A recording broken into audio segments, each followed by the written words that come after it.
नमस्कार दर्शक बंधु सबुठु बड़ कथा है controversy film I love you 2 release होती एवं दर्शक तांकु देखिया को जाउचंती एवं दर्शकर भल पाइया मिलूँ मु फिल्म टी जाइली देखिया वृंदावन हॉल रे एवं फिल्म टी को मु देखिला बेले मते भल लगिला फिल्म टी बढ़िया म्यूजिक अच्छी जोटा कि म्यूजिकल हिट फिल्म भी आम कहीपर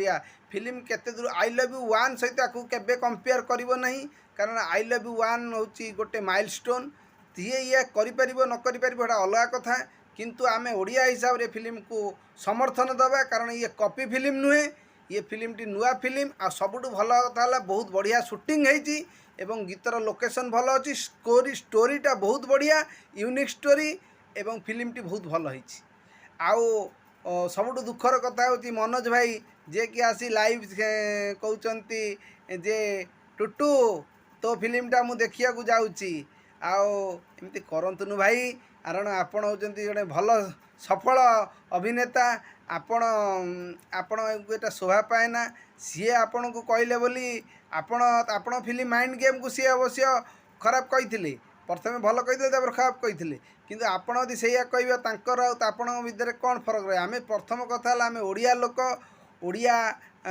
फिल्म को भल पाइबा ओडिया भाषा को भल पाइबा ओडिशा को आगो को नवा आपण जने एमएलए भाव में ठिया होते आपणकर बड़ हृदय रहा कथा किंतु आपण एमती छोट कथा कहतु नहीं जहाँफल आपण दर्शक मैंने आपण ही माने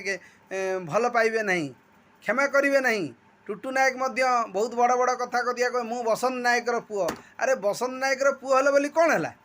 तमें सचिन तेंदुलकर पुओ कौन सचिन तेंदुलकर हो पार्टी तेणु अमिताभ बच्चन पुओ कौन अमिताभ बच्चन हो पार्टी यश चोप्रा एडे बड़ लोक उदय चोप्रा को हिरो कर पारे एगुरा सब भूली जातु प्रथम कथा है आम ओडिया फिल्मटा देखा भल हो खराब हो दर्शक एटा फाइनाल करेंगे एवं दर्शक को आम छाड़देव एटा भल हम कि भूल किंतु फिल्मटे मु देखी आउ बहुत लोक भी देखी सबुठ बड़ कथा लिजेंडरी डायरेक्टर सब्यसाची मिश्र सी देखिकी फिल्मटा को भल कहते सहीटा हूँ बड़ कथा अनुभव महांती टुटू नायक को शुभेच्छा देती किंतु कहते मो ना कौन बदनामी करना कारण टुटू नायक बहुत प्रकार कथा कहते जोटा सबुठ दुखर कथा हूँ ओडिशा रे ओडिया फिल्म को हॉल मिलूना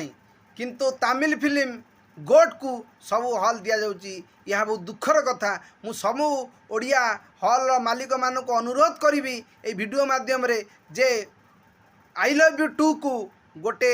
प्लेटफॉर्म दि जाऊ गोटे सुजोग दि जाऊ एतिकी कहबी धन्यवाद।